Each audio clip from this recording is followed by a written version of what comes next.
தமிழன் செய்திகள். தூத்தூரில் நடைபெற்ற மாவட்ட அளவிலான சதுரங்க போட்டியில் 500க்கும் மேற்பட்டோர் பங்கேற்றனர். குமரி மாவட்டம் தூத்தூரில் நேதாஜி நற்பணி மன்றம் மற்றும் மாவட்ட சதுரங்க கூட்டமைப்பு சார்பில் 4வது மாவட்ட அளவிலான சதுரங்க போட்டி நடைபெற்றது.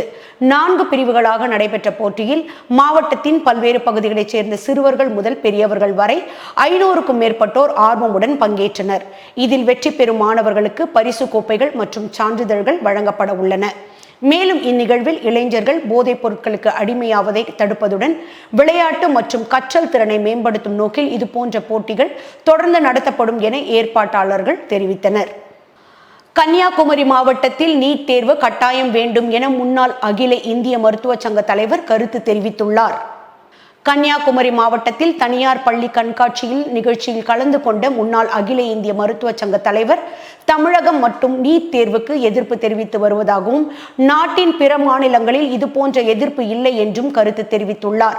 மேலும் இதிலிருந்து நீட் தேர்வு வேண்டாம் என விவாதம் தேவையற்றது என்பது தெளிவாகிறது என்றும் மாணவர்களின் மருத்துவ கல்வி சேர்க்கையில் ஒரே மாதிரியான நடைமுறையை உறுதி செய்ய நீட் தேர்வு கட்டாயம் இருக்க வேண்டும் என்றும் அவர் வலியுறுத்தினார். தூத்துக்குடியில் தமிழ்நாடு ஓய்வு பெற்ற பள்ளி கல்லூரி ஆசிரியர் நலச்சங்கத்தின் மாவட்ட நிர்வாகிகள் தேர்தல் நடைபெற்றது. தூத்துக்குடியில் தமிழ்நாடு ஓய்வு பெற்ற பள்ளி கல்லூரி ஆசிரியர் நலச்சங்கத்தின் மாவட்ட நிர்வாகிகள் தேர்தல் நடைபெற்றது. இதில் முத்தையா தலைவராகவும், கண்ணன் செயலாளராகவும், ரகுநாதன் பொருளாளராகவும் போட்டியின்றி ஏகமனதாக தேர்வு செய்யப்பட்டனர். பின்னர் செய்தியாளர்களிடம் பேசிய மாவட்ட செயலாளர் கண்ணன், பழைய ஓய்வூதிய திட்டத்தை மீண்டும் நடைமுறைப்படுத்த வேண்டும், 70 வயது நிறைவடைந்தவர்களுக்கு 10% கூடுதல் ஓய்வூதியம் வழங்க வேண்டும், மருத்துவ காப்பீட்டு திட்ட குளறுபடிகளை சரி செய்ய வேண்டும் என அரசுக்கு கோரிக்கை விடுத்தார். திருப்பத்தூர் மாவட்டத்தில் லைசென்ஸ் இல்லாமல் செயல்பட்ட சிறு பார்களுக்கு எதிராக போலீசார் ஆய்வு மேற்கொண்டனர். திருப்பத்தூர் மாவட்டம் திருப்பத்தூர் ஏரிக்கோடி பகுதியில் உள்ள மதுபான கடை அருகே உரிய லைசென்ஸ் இல்லாமல் சிறு சிறு பார்கள் செயல்படுவதாக போலீசாருக்கு தகவல் கிடைத்தது. இதன் அடிப்படையில் திருப்பத்தூர் கிராமிய காவல் ஆய்வாளர் ஜான் பிரிட்டோ தலைமையில் உதவி ஆய்வாளர் சதீஷ்குமார், தலைமை காவலர் குழந்தைவேல் மற்றும் காவலர்கள் இணைந்து ஏரிக்கோடி மதுபான கடை அருகே ஆய்வு மேற்கொண்டனர். அப்பகுதியில் மது அருந்தியவர்களிடம் உரிய லைசென்ஸ் இல்லாத இடங்களில் இனிமேல் மது அருந்தக்கூடாது என்றும் இது போன்ற செயல்களில் ஈடுபட்டால் சட்டப்படி தண்டனை நடவடிக்கை மேற்கொள்ளப்படும் என்றும் காவல் ஆய்வாளர் ஜான் பிரிட்டோ எச்சரிக்கை விடுத்தார். திருப்பத்தூர் மாவட்டத்தில் கணவரை மோதிய வாகனத்தை கண்டுபிடிக்க கோரி மனைவி தர்ணா போராட்டத்தில் ஈடுபட்டார். திருப்பத்தூர் மாவட்டம் ஜோலார்பேட்டையை சேர்ந்த பாஸ்கரன் என்பவர் சைக்கிளில் சென்றபோது அடையாளம் தெரியாத வாகனம் மோதி படுகாயமடைந்தார். இதனையடுத்து சேலம் அரசு மருத்துவமனையில் சிகிச்சை பெற்று வந்த அவர் சிகிச்சை பலனின்றி உயிரிழந்தார். இதனிடையே விபத்து குறித்து போலீசார் வழக்கு பதிவு செய்த நிலையில் பல மாதங்களாகியும் கணவரை மோதிய வாகனத்தை கண்டுபிடிக்கவில்லை என கூறி அவரது மனைவி ஜெயந்தி ஜோலார்பேட்டை காவல் நிலையம் முன்பு தர்ணாவில் ஈடுபட்டார். இதனையடுத்து போலீசார் உரிய நடவடிக்கை எடுப்பதாக உறுதியளித்ததை தொடர்ந்து போராட்டத்தை கைவிட்டார். இதனால் காவல் நிலையம் முன்பு சிறிது நேரம் பரபரப்பு ஏற்பட்டது. கோவை ஸ்டான்ஸ் பள்ளியின் 164வது ஆண்டு விழா கோலாகலமாக நடைபெற்றது. கோவை ஸ்டான்ஸ் ஆங்கிலோ இந்தியன் மேல்நிலை பள்ளியின் 164வது ஆண்டு விழா கோலாகலமாக நடைபெற்றது. பள்ளி பாடலுடன் தொடங்கிய விழாவில் மாணவர்களின் கலை நிகழ்ச்சிகள் இடம்பெற்றன. இதில் ஸ்டான்ஸ் கல்வி நிறுவனங்களின் நிர்வாகிகள், பல்வேறு பள்ளிகளின் முதல்வர்கள், முன்னாள் மாணவர் சங்க நிர்வாகிகள், பெற்றோர், முன்னாள் ஆசிரியர்கள் மற்றும் மாணவர்கள் கலந்து கொண்டனர். இந்நிகழ்வில் KMCH மருத்துவமனையின் மூத்த மனநல ஆலோசகர் டாக்டர் ஸ்ரீனிவாசன் சிறப்பு விருந்தினராக பங்கேற்றார். மதுரையில் கலர்ஸ் ஹெல்த் கேர் புதிய கிளை திறப்பு விழா நடைபெற்றது. மதுரை தல்லாக்குளத்தில் கலர்ஸ் ஹெல்த் கேர் நிறுவனத்தின் புதிய கிளை ஆகஸ்ட் 22ஆம் தேதி திறக்கப்பட்டது. இதில் நடிகை அபிராமி சிறப்பு விருந்தினராக கலந்து கொண்டு கிளையை திறந்து வைத்தார். தொடர்ந்து செய்தியாளர்களிடம் பேசிய அபிராமி, நடிகர் விஜய் அரசியலில் பொறுப்பேற்றிருப்பது பெருமையையும் மகிழ்ச்சியையும் அளிப்பதாகவும் அவர் நல்லது செய்வார் என்ற நம்பிக்கை இருப்பதாகவும் தெரிவித்தார். மேலும் விருமாண்டி திரைப்படத்திற்கு இன்றளவும் தனி மதிப்பு இருப்பதாகவும் கூறினார். மேலும் பேசிய அவர், இந்த கிளையில் எடை குறிப்பு, உடல் எடை மேலாண்மை, தலைமுடி மற்றும் சரும பராமரிப்பு உள்ளிட்ட பல்வேறு சேவைகள் வழங்கப்படுகின்றன என்றும் தெரிவித்தார். இந்நிகழ்வில் colours managing director Vijaya Krishna உள்ளிட்ட நிர்வாகிகள் கலந்து கொண்டனர். வாணியம்பாடி அருகே பனை விதை நடும் விழா நடைபெற்றது. திருப்பத்தூர் மாவட்டம் வாணியம்பாடி அடுத்த பூங்குளம் கிராமத்தில் உள்ள காப்பு காட்டு பகுதியில் இயற்கையை மீட்டெடுக்கும் நோக்கில் பணவிதை நடும் விழா நடைபெற்றது. தமிழ்நாடு வனத்துறை மற்றும் இயற்கை அரண்கள் அறக்கட்டளை இணைந்து நடத்திய இந்நிகழ்ச்சியில் கல்லூரி மாணவர்கள், இயற்கை ஆர்வலர்கள், வனத்துறையினர் மற்றும் கிராம மக்கள் பங்கேற்றனர். இதில் மலை அடிவார பகுதியில் பனை விதைகள் மற்றும் பல்வேறு வகையான மரக்கன்றுகள் நடப்பட்டன. மேலும் இதில் இயற்கை வளங்களை பாதுகாத்து பசுமை பரப்பை அதிகரிக்கும் நோக்கில் நடைபெற்ற இந்நிகழ்ச்சியில் பல்லாயிரக்கணக்கான மரக்கன்றுகள் நடப்பெற்றன. இந்நிகழ்ச்சியில் வனத்துறை அதிகாரிகள், இயற்கை ஆர்வலர்கள், கல்லூரி மாணவர்கள் மற்றும் பொதுமக்கள் ஆர்வத்துடன் கலந்து கொண்டனர். ஆற்காடு பாலசுந்தரம் தெருவில் சுமார் 100 ஆண்டுகள் பழமையான ஸ்ரீ சீதா, ஸ்ரீ கோதண்ட ராமச்சந்திரமூர்த்தி, பக்த ஆஞ்சநேயர் மற்றும் ஸ்ரீ துர்க்கை ஆலயம் புதுப்பிக்கப்பட்டதை தொடர்ந்து மகா கும்பாபிஷேகம் பக்தி பரவசத்துடன் நடைபெற்றது. ஆற்காடு பாலசுந்தரம் தெருவில் சுமார் 100 ஆண்டுகள் பழமையான ஸ்ரீ சீதா, ஸ்ரீ கோதண்ட ராமச்சந்திரமூர்த்தி, பக்த ஆஞ்சநேயர் மற்றும் ஸ்ரீ துர்க்கை ஆலயம் புதுப்பிக்கப்பட்டதை தொடர்ந்து மகா கும்பாபிஷேகம் பக்தி பரவசத்துடன் நடைபெற்றது. முன்னதாக யாகசாலையில் சிறப்பு பூஜைகள் மற்றும் 108 வகை ஓம திரவியங்களுடன் மகா யாகம் நடைபெற்றது. தொடர்ந்து புனித கலச நீர் கோபுர கலசங்களுக்கு ஊற்றப்பட்டு கும்பாபிஷேகம் நடைபெற்றது. இதில் ஏராளமான பக்தர்கள் பங்கேற்று சுவாமி தரிசனம் செய்தனர். விழா நிறைவில் பக்தர்களுக்கு அன்னதானம் வழங்கப்பட்டது. ராகுல் காந்தி பிரதமரானால் இந்தியாவில் நீட் தேர்வு நிச்சயமாக ரத்து செய்யப்படும் என்று காங்கிரஸ் கட்சியின் அகில இந்திய செயலாளரும் நாடாளுமன்ற உறுப்பினருமான மாணிக்கம் தாகூர் கோவை விமான நிலையத்தில் செய்தியாளர்களிடம் தெரிவித்தார். ராகுல் காந்தி பிரதமரானால் நாடு முழுவதும் நீட் தேர்வு ரத்து செய்யப்படும் என காங்கிரஸ் எம்பி மாணிக்கம் தாகூர் தெரிவித்தார். மேலும் தமிழகத்தில் நீட் தேர்வு வரக்கூடாது என்பதே காங்கிரசின் நிலைப்பாடு என்றும், பாஜக ஜனநாயகத்தை சீரழிப்பதாகவும், மேகதாது அணை கட்ட தமிழக காங்கிரஸ் அனுமதிக்காது என்றும், தமிழகத்தில் தொழில் முதலீடுகளால் சுமார் 1 லட்சம் வேலை வாய்ப்புகள் உருவாகும் வாய்ப்பு உள்ளதாகவும் அவர் கூறினார். கோவை ரேஸ்கோர்ஸ் பகுதியில் டிஎன்பிஎஸ்சி, யூபிஎஸ்சி உள்ளிட்ட அரசு பணியாளர்கள் தேர்வில் குறித்த விழிப்புணர்வை ஏற்படுத்தும் வகையில் கெட் ஏர் ஒன் நிறுவனம் சார்பில் விழிப்புணர்வு வாக்கத்தான் நடைபெற்றது. கோவை ரேஸ்கோர்ஸ் பகுதியில் டிஎன்பிஎஸ்சி, யூபிஎஸ்சி உள்ளிட்ட அரசு பணியாளர்கள் தேர்வுகள் குறித்து விழிப்புணர்வு ஏற்படுத்தும் வகையில் கெட் ஏர் ஒன் நிறுவனம் சார்பில் நடைபயணம் நடைபெற்றது. முன்னாள் துணை ஆட்சியர் கணபதி தொடங்கி வைத்த இந்நிகழ்வில் மாணவர்கள், இளைஞர்கள் உள்ளிட்ட பலர் பங்கேற்றனர். இந்நிகழ்வில் கெட் ஏர் ஒன் செயலி மூலம் ஆன்லைன் வகுப்புகள், மாதிரி தேர்வுகள், தனிப்பட்ட பயிற்சி மற்றும் செயல்திறன் மதிப்பீடு உள்ளிட்ட வசதிகளை பயன்படுத்த போட்டித் தேர்வுகளுக்கு திட்டமிட்டு தயாராகலாம் என மார்க்கண்டன் இணை நிறுவனர் சங்கீதா ஆகியோர் தெரிவித்தனர். காஞ்சிபுரம் மாவட்டம் ஸ்ரீபெரும்புத்தூர் அடுத்த மாம்பாக்கம் ஊராட்சியில் நடைபெற்ற திருமண விழாவில் உத்திரமேரூர் எம்எல்ஏ முனிரத்னம் பங்கேற்றார். காஞ்சிபுரம் மாவட்டம் ஸ்ரீபெரும்புத்தூர் அடுத்த மாம்பாக்கம் ஊராட்சி மன்ற ஊராட்சி செயலாளர் ஆனந்த் மகாதேவி அவர்களின் மகள் யுவஸ்ரீ ரோஹித் குமார் திருமண விழா நடைபெற்றது. இந்த திருமண விழாவில் உத்திரமேரூர் சட்டமன்ற உறுப்பினர் திரு முனிரத்னம் அவர்கள் கலந்து கொண்டு மணமக்கள் யுவஸ்ரீ மற்றும் ரோஹித் குமாரை வாழ்த்தினார். இந்நிகழ்ச்சியில் மாம்பாக்கம் ஊராட்சி மன்ற தலைவர் வெங்கடேசன், நித்யா, 4வது வார்டு கவுன்சிலர் சங்கீதா, ஞானப்பிரகாசம், காஞ்சிபுரம் மாவட்டம் தணிக்கை ஊராட்சி அலுவலர் உமாசங்கர், ஸ்ரீபெரும்புத்தூர் வட்டார வளர்ச்சி அலுவலர் முத்து கணபதி, மாம்பாக்கம் தொழிலதிபர் எஸ்பிபி பிரபு உள்ளிட்டோர் கலந்து கொண்டு மணமக்களை வாழ்த்தினர். மேலும் திருமண விழாவில் அரசு அதிகாரிகள், அரசியல் கட்சி தலைவர்கள், பொதுமக்கள், உறவினர்கள் மற்றும் நண்பர்கள் என ஏராளமானோர் கலந்து கொண்டனர். குழித்துறை நகராட்சி அலுவலக வளாகத்தில் நகராட்சி தலைவர், கவுன்சிலர்கள், அலுவலர்கள், ஊழியர்கள் மற்றும் தூய்மை பணியாளர்கள் இணைந்து ஓணம் பண்டிகையை உற்சாகமாக கொண்டாடினர். கன்னியாகுமரி மாவட்டம் குழித்துறை நகராட்சி அலுவலகத்தில் நடைபெற்ற ஓணம் கொண்டாட்டத்தில் நகராட்சி தலைவர் பொன் ஆசை தம்பி, நகராட்சி ஆணையாளர்கள், கவுன்சிலர்கள், அலுவலர்கள், ஊழியர்கள் மற்றும் தூய்மை பணியாளர்கள் கலந்து கொண்டனர். இதில் அனைவரும் கேரள பாரம்பரிய உடை அணிந்து, அத்திப்பூ கோலமிட்டு, ஊஞ்சல் ஆடி, வடம் இழுத்தல் உள்ளிட்ட பாரம்பரிய நிகழ்ச்சிகளில் பங்கேற்று மகிழ்ந்தனர். சென்னையில் 15வது ஏபிசி கண்காட்சி 2026 நடைபெற்றது. சுந்தர மெடிக்கல் ஃபவுண்டேஷனின் சமூக நல திட்டமான கேன் ஸ்டாப் மற்றும் ரோட்டரி இன்டர்நேஷனல் மாவட்டம் இணைந்து நடத்திய 15வது ஏபிசி கண்காட்சி 2026 சேத்துப்பட்டு ஹாரிங்டன் சாலையில் உள்ள மெட்ராஸ் கிறிஸ்தவ கல்லூரி மேல்நிலைப் பள்ளியில் நடைபெற்றது. புற்றுநோய் குறித்த விழிப்புணர்வை மாணவர்களிடையே ஏற்படுத்தும் நோக்கில் நடைபெற்ற இக்கண்காட்சியில் 100க்கும் மேற்பட்ட பள்ளியைச் சேர்ந்த சுமார் 1200 மாணவர்கள் பங்கேற்றனர்.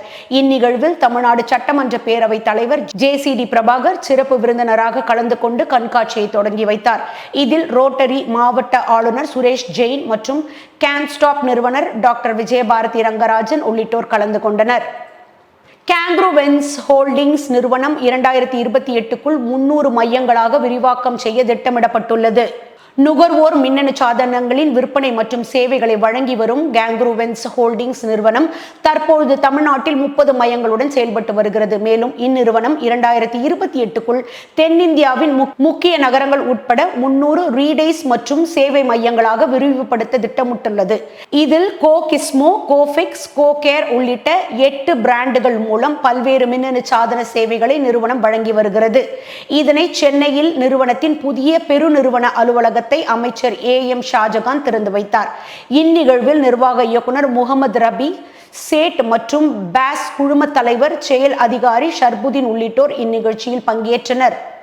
சேலம் மாநகர காவல் கட்டுப்பாட்டு அறையில் மாநகரம் முழுவதும் 3 புதிய இடங்களில் தானியங்கி கேமரா அபராதம் விதிப்பினை சேலம் மாநகர காவல் ஆணையாளர் ஜோசி நிர்மல்குமார் தொடங்கி வைத்தார். சேலம் மாநகரில் மாவட்ட ஆட்சியர் அலுவலகம், சிலநாயக்கன்பட்டி, டன்லப் ஜங்ஷன் ஆகிய 3 இடங்களில் AI தானியங்கி கேமராக்கள் மூலம் போக்குவரத்து விதிமீறல்களை கண்காணித்து அபராதம் விதிக்கும் நடைமுறை தொடங்கப்பட்டுள்ளது. இதில் ஹெல்மெட் அணியாமல் செல்வது, செல்போன் பயன்படுத்துவது, சீட் பெல்ட் அணியாமல் வாகனம் ஓட்டுவது, இருசக்கர வாகனத்தில் 3 பேர் செல்வது, ராங் ரூட்டில் செல்வது உள்ளிட்ட விதிமீறல்கள் கேமரா மூலம் பதிவு செய்யப்பட்டு அபராத தகவல்கள் செல்போன் எண்ணுக்கு அனுப்பப்படும் என்றும், மேலும் வாகன ஓட்டிகள் போக்குவரத்து விதிகளை கடைபிடிக்க வேண்டும் என மாநகர காவல் ஆணையாளர் ஜோஷி நிர்மல்குமார் அறிவுறுத்தியுள்ளார். திருப்பூரில் ஜமாஅத்தே இஸ்லாமி ஹிந்த் சார்பில் நடைபெற்ற பத்திரிகையாளர் சந்திப்பில் போதையில்லா மதுவில்லா தமிழ்நாடு பரப்புரைக்கு சமூக ஒத்துழைப்பு அவசியம் என வலியுறுத்தப்பட்டது. திருப்பூரில் ஜமாஅத்தே இஸ்லாமி ஹிந்த் சார்பில் நடைபெற்ற பத்திரிகையாளர் சந்திப்பில் போதையில்லா மதுவில்லா தமிழ்நாடு பரப்புரைக்கு சமூக ஒத்துழைப்பு அவசியம் என வலியுறுத்தப்பட்டது. இதில் மாநில தலைவர் முகமது ஹனீஃபா மன்பாயி பது மற்றும் போதைப் பொருள் பழக்கம் குடும்பம், பொருளாதாரம், கல்வி, உடல்நலம் மற்றும் சமூக வாழ்க்கையை கடுமையாக பாதிப்பதாக தெரிவித்தார். மேலும் போதைக்கு அடிமையானவர்களை குற்றவாளிகளாக மட்டுமே பார்க்காமல் அவர்களை மீட்டு மறுவாழ்வு அளிக்க வேண்டும் என்றும், குறிப்பாக இளைஞர்களிடம் போதை ஒழிப்பு விழிப்புணர்வை அதிகரிக்க நடவடிக்கைகள் மேற்கொள்ளப்பட்டு வருவதாகவும் கூறினார். மேலும் இதில் கடந்த ஆகஸ்ட் 15 முதல் மாநில அளவில் இந்த பரப்புரை நடைபெற்று வருவதுடன் திருப்பத்தூரில் 5000க்கும் மேற்பட்டோர் பங்கேற்ற மாநாட்டில் அதன் லோகோ அறிமுகப்படுத்தப்பட்டது. வாணியம்பாடியில் குப்பைகளை அகற்ற கோரி பொதுமக்கள் சாலை மறியல் போராட்டம் நடத்தினர். திருப்பத்தூர் மாவட்டம் வாணியம்பாடி நகராட்சிக்கு உட்பட்ட நாடார் காலனி பகுதியில் வரும் வாரம் கோவில் திருவிழா நடைபெற உள்ள நிலையில் அப்பகுதியில் தேங்கியுள்ள குப்பைகளை அகற்ற கோரி பொதுமக்கள் நகராட்சி அதிகாரிகளிடம் பலமுறை கோரிக்கை விடுத்துள்ளனர்.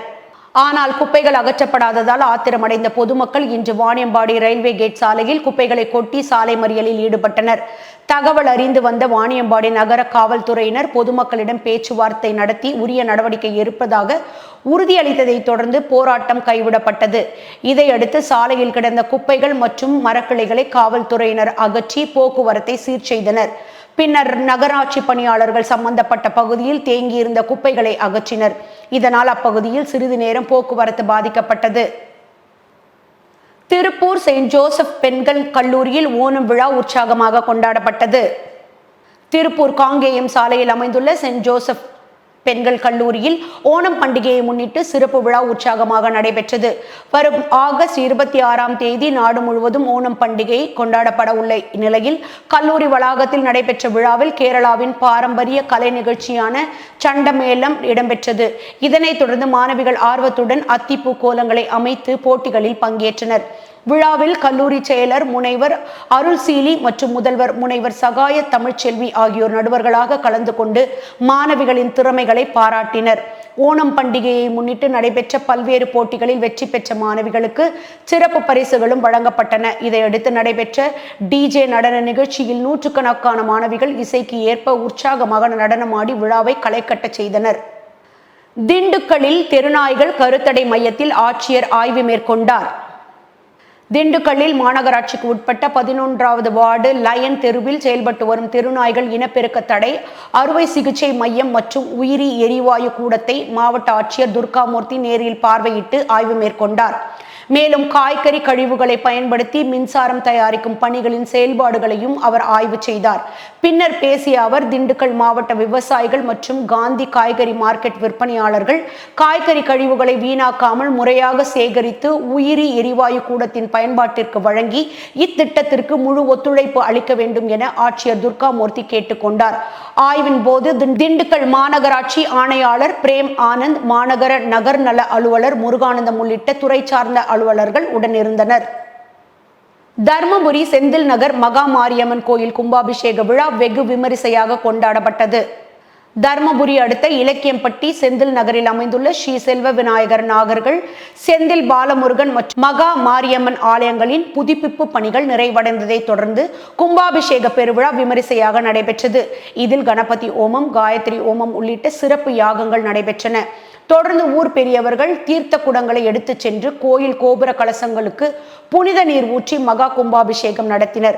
கும்பாபிஷேகத்தை தொடர்ந்து பக்தர்கள் மீது புனித நீர் தெளிக்கப்பட்டது. இந்நிகழ்வில் ஏராளமான பொதுமக்கள் கலந்து கொண்டு சுவாமி தரிசனம் செய்து வழிபட்டனர்.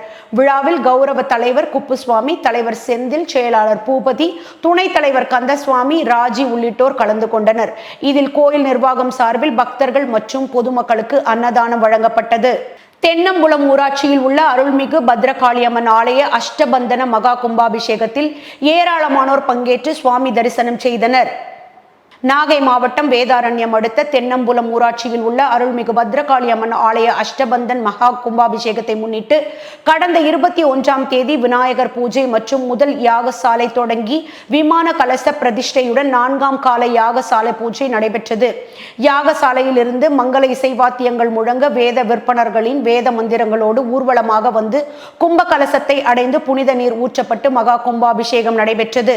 கும்பாபிஷேக புறணமைப்பு பணியை லண்டன் தொழிலதிபர் ஆன்மீக செம்மல் அன்பழகன் குடும்பத்தினர் செய்திருந்தனர். இக்கும்பாபிஷேகத்தில் தென்னம்புலம் ஊராட்சி மன்ற முன்னாள் தலைவர்கள் ராஜசிம்மன், கல்யாணி, ராஜசிம்மன் உள்ளிட்ட ஏராளமானோர் பங்கேற்று சுவாமி தரிசனம் செய்தனர். கோவை மாநகராட்சியின் பிரதான குப்பை கிடங்கான வெள்ளலூர் பகுதி வளாகத்தில் நேற்று நள்ளிரவில் திடீர் பயங்கர தீ விபத்து ஏற்பட்டது. கோவை வெள்ளலூர் குப்பை கிடங்கில் நள்ளிரவில் ஏற்பட்ட தீ விபத்தால் சுற்றுவட்டார பகுதிகளில் அடர்ந்த புகை மற்றும் துர்நாற்றம் பரவியது. இதனை அடுத்து தீயணைப்பு துறையினர் தீயை கட்டுப்படுத்தும் பணியில் ஈடுபட்டனர். மேலும் இதுபோன்ற தீ விபத்துகள் தொடர்ந்து ஏற்படுவதால் நிரந்தர தீர்வு காண வேண்டும் என பொதுமக்கள் கோரிக்கை விடுத்துள்ளனர். தூத்துக்குடி புறநகர் மாவட்டம் கருங்குளம் வடக்கு ஒன்றியம் மற்றும் அதன் கிளை கழக நிர்வாகிகளுக்கான கட்சி வளர்ச்சி பணிகள் மற்றும் மக்கள் பணிகள் குறித்த ஆலோசனை கூட்டம் நடைபெற்றது. தூத்துக்குடி புறநகர் மாவட்டம் கருங்குளம் வடக்கு ஒன்றிய தாவேக நிர்வாகிகளுக்கான ஆலோசனை கூட்டம் ஒன்றிய செயலாளர் முத்துகிருஷ்ணன் ஏற்பாட்டில் நடைபெற்றது. இதில் கட்சி வளர்ச்சி பணிகள் மற்றும் மக்கள் பணிகள் குறித்து தமிழக சிறு குறு தொழில்துறை அமைச்சர் மதன்ராஜா நிர்வாகிகளுக்கு ஆலோசனைகள் வழங்கினார். கூட்டத்தில் ஒன்றிய மாவட்ட மற்றும் கிளை நிர்வாகிகள் பலர் கலந்து கொண்டனர். கோவையில் 7வது மாரத்தான் போட்டி நடைபெற்றது. கோவை நவ இந்தியா பகுதியில் உள்ள தனியார் கல்லூரி மைதானத்தில் ஸ்போர்ட்ஸியா நிறுவனம் சார்பில் நடைபெற்ற இந்த மாரத்தானில் 4 வயது சிறுவர் முதல் 70 வயது முதியவர்கள் வரை 4000க்கும் மேற்பட்டோர் ஆர்வத்துடன் பங்கேற்றனர். இதில் 21 கிலோமீட்டர், 10 கிலோமீட்டர் மற்றும் 5 கிலோமீட்டர் என 3 பிரிவுகளில் போட்டிகள் நடைபெற்றன. இந்நிகழ்வில் வெற்றி பெற்றவர்களுக்கு முறையே ரூபாய் 15,000, ரூபாய் 10,000 மற்றும் ரூபாய் 5,000 பரிசுத் தொகை வழங்கப்பட்டது. இதில் போட்டியில் பங்கேற்ற அனைவருக்கும் பாராட்டு சான்றிதழ்கள் மற்றும் பதக்கங்கள் வழங்கப்பட்டன. மேலும் மாரத்தான் மூலம் திரட்டப்படும் நிதி ஏழை மற்றும் ஆதரவற்ற குழந்தைகளின் கல்விக்காக பயன்படுத்தப்படும் என்று ஏற்பாட்டாளர்கள் தெரிவித்தனர். கும்பகோணத்தில் இலவச கண் காது மருத்துவ முகாம் நடைபெற்றது. கும்பகோணத்தில் குடந்தை இரத்த தானம் அறக்கட்டளையின் 8ஆம் ஆண்டு தொடக்க விழாவை முன்னிட்டு ரகுராம் மருத்துவமனையுடன் இணைந்து இலவச கண் மற்றும் காது மருத்துவ முகாம் நடைபெற்றது. கார்த்திக் வித்யாலயா பள்ளியில் நடைபெற்ற முகாமில் மருத்துவர்கள் பொதுமக்களுக்கு கண் பரிசோதனை செய்து கண்களை பாதுகாப்பது குறித்த ஆலோசனைகளை வழங்கினர். இதில் பார்வை குறைபாடு உள்ளவர்களுக்கு கண்ணாடிகள் மற்றும் மருந்துகள் இலவசமாக வழங்கப்பட்டன. மேலும் காது தொடர்பான பிரச்சனைகளுக்கும் பரிசோதனை செய்யப்பட்டு தேவையான சிகிச்சை அளிக்கப்பட்டது. இந்த முகாமில் சுற்றுவட்டார பகுதிகளைச் சேர்ந்த ஏராளமான பொதுமக்கள் கலந்து கொண்டு பயனடைந்தனர். மேட்டுப்பாளையத்தில் CITU சார்பில் ஆர்ப்பாட்டம் நடைபெற்றது. கோவை மாவட்டம் மேட்டுப்பாளையத்தில் அரசுக்கு அவப்பெயர் ஏற்படுத்தும் அதிகாரிகள் மீது நடவடிக்கை எடுக்க கோரி CITU பொது தொழிலாளர் சங்கம் சார்பில் நேற்று ஆர்ப்பாட்டம் நடைபெற்றது. அப்பொழுது ஆர்ப்பாட்டத்தில் பேசிய தாலுகா பொதுச் செயலாளர் பாஷா, கல்லூரி மாணவர்கள் ஜனநாயக மற்றும் இடதுசாரி அமைப்புகளின் போராட்டங்களில் பங்கேற்பதை தடுக்கும் வகையில் வெளியிடப்பட்டதாக கூறப்படும் சுற்றறிக்கைக்கு காரணமான தமிழக தலைமைச் செயலாளர் சாய்குமார் மீது நடவடிக்கை எடுக்க வேண்டும் என வலியுறுத்தினர். மேலும் ஏழை மக்களின் இலவச வீட்டுமனை, பட்டா உள்ளிட்ட கோரிக்கைகள் நிலுவையில் உள்ளதாகவும் வருவாய்த்துறை அலுவலகங்களில் பொதுமக்களுக்கு உரிய சேவைகள் கிடைப்பதில்லை என்றும் அவர் குற்றம் சாட்டினார். மேலும் மக்கள் நலப்பணிகளை புறக்கணிக்கும் அதிகாரிகள் மீது உடனடி நடவடிக்கை எடுக்க வேண்டும் என்றும் மக்களின் ஜனநாயக உரிமைகளை பாதுகாக்க இடதுசாரி இயக்கங்கள் தொடர்ந்து போராடும் என்றும் தெரிவித்தார். காட்டுமன்னார் கோயிலில் திமுக ஆலோசனை கூட்டம் நடைபெற்றது. காட்டுமன்னார் கோயில் திமுக அலுவலகத்தின் ஒன்றியம், நகரம் மற்றும் சார்பு அணிகளின் நிர்வாகிகள் ஆலோசனை கூட்டம் நடைபெற்றது. இதில் கிழக்கு ஒன்றிய செயலாளர் ஜெயபாண்டியன் தலைமை தாங்கினார். கூட்டத்தில் MRK பன்னீர்செல்வம் பிறந்த நாளை முன்னிட்டு நலத்திட்ட உதவிகள், அன்னதானம் வழங்குவது மற்றும் தேர்தல் வெற்றிக்காக பாடுபட்ட நிர்வாகிகள், தொண்டர்களுக்கு நன்றி தெரிவிப்பது உள்ளிட்ட தீர்மானங்கள் நிறைவேற்றப்பட்டன. இதில் ஏராளமான கட்சி நிர்வாகிகள் மற்றும் தொண்டர்கள் கலந்து கொண்டனர். மயிலாடுதுறை மாவட்டத்தில் அரசு போட்டித் தேர்வுகளுக்கான இலவச பயிற்சி வகுப்புகள் தொடங்கப்பட்டுள்ளன. மயிலாடுதுறை மாவட்டம் தர்மபுரம் ஆதீனம் மற்றும் தமிழ் சேவா சங்கம் இணைந்து ஏழை கிராம மாணவர்களுக்காக IAS, IPS, TNPSC உள்ளிட்ட அரசு போட்டித் தேர்வுகளுக்கான இலவச பயிற்சி வகுப்புகளை தொடங்கியுள்ளன. இதில் டிஜிட்டல் வகுப்பறைகளில் நடைபெறும் இப்பயிற்சியை தர்மபுரம் ஆதீன மடாபதி ஷீலஸ்ரீ மாசிலாமணி தேசிக ஞான சம்பந்த பரமாச்சாரியார் சுவாமிகள் தொடங்கி வைத்தார். இந்நிகழ்வில் ஓய்வு பெற்ற IAS, IPS அதிகாரிகள் மாணவர்களுக்கு பயிற்சி அளிக்க உள்ளனர். நிகழ்ச்சியில் திருச்சி கூடுதல் வருமான வரித்துறை ஆணையர் ராஜேஸ்வரி, வருவாய் கோட்ட அலுவலர் விஷ்ணுபிரியா உள்ளிட்டோர் பங்கேற்றனர். கோவை RVS கல்லூரியில் ஓணம் கொண்டாட்டம் கோலாகலமாக நடைபெற்றது. கோவை சூலூர் RVS கலை மற்றும் அறிவியல் கல்லூரியில் ஓணம் பண்டிகை மாணவ மாணவிகள் மற்றும் பேராசிரியர்களின் உற்சாக பங்கேற்புடன் வெகு விமரிசையாக கொண்டாடப்பட்டது. விழாவை ஒட்டி மாணவர்கள் ஒன்றிணைந்து வண்ணமயமான அத்திப்பூ கோலம் அமைத்தனர். மேலும் பாரம்பரிய உடைகளில் பங்கேற்ற மாணவர்கள் தங்களது திறமைகளை வெளிப்படுத்தும் வகையில் பல்வேறு நடன நிகழ்ச்சிகளை நடத்தினர். இதில் மெகா செண்டமேளம் மற்றும் காவடி ஆட்டம் உள்ளிட்ட கலை நிகழ்ச்சிகள் கல்லூரி வளாகத்தில் விழா கோலத்தை ஏற்படுத்தின. இக்கொண்டாட்டத்தின் சிறப்பம்சமாக 25 வகையான உணவு பதார்த்தங்களுடன் வாழை இலையில் பரிமாறப்பட்ட பாரம்பரிய ஓணம் விருந்து அனைவருக்கும் வழங்கப்பட்டது. தேனியில் நடைபெற்ற 100 நாள் சாதனை விளக்க கூட்டத்தில் 717 மதுக்கடைகள் மூடப்பட்டதாக ஜெகநாத் மிஸ்ரா கூறினார். தேனி மாவட்டம் சின்னமனூரில் தமிழக வெற்றி கழகத்தின் தேனி தென்மேற்கு மாவட்டம் சார்பில் 100 நாள் சாதனை விளக்க பொதுக்கூட்டம் நடைபெற்றது. மாவட்ட செயலாளரும் கம்பம் சட்டமன்ற உறுப்பினருமான BLA ஜெகநாத் மிஸ்ரா தலைமையில் நடைபெற்ற கூட்டத்தில் மாநில கழக பேச்சாளர் நடிகர் சவுந்தர் உள்ளிட்டோர் கலந்து கொண்டு பேசினர். அப்பொழுது கூட்டத்தில் பேசிய ஜெகநாத் மிஸ்ரா, தமிழக வெற்றி கழக அரசு ஆட்சிக்கு வந்த குறுகிய காலத்தில் சுமார் 717 மதுக்கடைகளை மூட உத்தரவிட்டதாக தெரிவித்தார். மேலும் லஞ்சம் லாவண்யம் இல்லாத ஆட்சி நடைபெற்று வருவதாகவும் 100 நாட்களில் பல்வேறு சாதனைகள் செயல்பட்டுள்ளதாகவும் கூறினார். மேலும் கம்பம் சட்டமன்ற தொகுதியில் தேர்தல் வாக்குறுதிகளை நிறைவேற்ற தொடர்ந்து பாடுபட்டு வருவதாக தெரிவித்த அவர், சாக்குளத்துமேடு சாலை, முல்லை பெரியாறு கழிவுநீர் பிரச்சனை, வஉசி சிலை அமைத்தல் உள்ளிட்ட பணிகளை மேற்கொண்டு வருவதாக கூறினார். கிருஷ்ணகிரி அருகே காலபைரவர் கோவில் பாலாபிஷேக விழா நடைபெற்றது. கிருஷ்ணகிரி அருகே பெரிய ஏரி கரையோரம் அமைந்துள்ள அருள்மிகு காலபைரவர் திருக்கோவிலில் 816ஆம் ஆண்டு பாலாபிஷேக விழா வரும் செப்டம்பர் 4ஆம் தேதி நடைபெற உள்ளது. இதனை ஒட்டி திருக்கோவிலில் விநாயகர், வரலட்சுமி அம்மாள், ஸ்ரீ காலபைரவர், ஸ்ரீ சீத்த பைரவர் ஆகிய சுவாமிகளுக்கு சிறப்பு அபிஷேகம் மற்றும் அலங்கார பூஜைகள் நடைபெற்றன. தொடர்ந்து விழா அழைப்புதழ் வெளியிடப்பட்டது. இதில் திருக்கோவில் கௌரவ தலைவர் PC சேகர் அழைப்புதழை வெளியிட தொழிலதிபர் திருமதி பூங்கொடி பெற்றுக்கொண்டார். இந்நிகழ்ச்சியில் தர்ம கர்த்தாக்கள் கிருஷ்ணமூர்த்தி, பைரேஷ், பூசாரி சாந்தகுமார் உள்ளிட்டோர் கலந்து கொண்டனர். செய்திகள் இத்துடன் நிறைவடைகின்றன. மீண்டும் செய்திகள் காலை 8:30 மணிக்கு. மீண்டும் பல்வேறு நிகழ்ச்சிகளை கண்டு களிக்க இணைந்திருங்கள் தமிழன் தொலைக்காட்சியோடு. வணக்கம்.